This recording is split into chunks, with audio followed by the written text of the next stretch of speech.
بسم اللہ الرحمن الرحیم۔ السلام علیکم ورحمۃ اللہ وبرکاتہ۔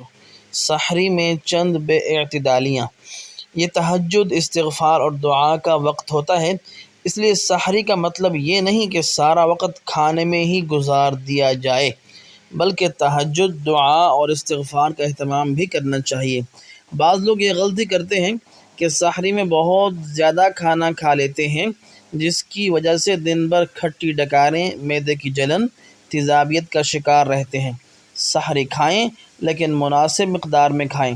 بعض لوگ یہ سمجھتے ہیں کہ اگر سحری نہ کی تو روزہ ہی نہیں ہوگا، اس لیے جب کبھی سحری نہ کریں، مجبوری ہو جائے تو روزہ چھوڑ دیتے ہیں۔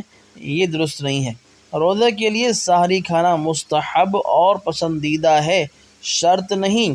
اس کے بغیر روزہ ہی نہ ہو بلکہ ہو جاتا ہے، اس لیے محض سحری کے چھوٹ جانے کی وجہ سے روزہ چھوڑنا شرعاً غلط ہے۔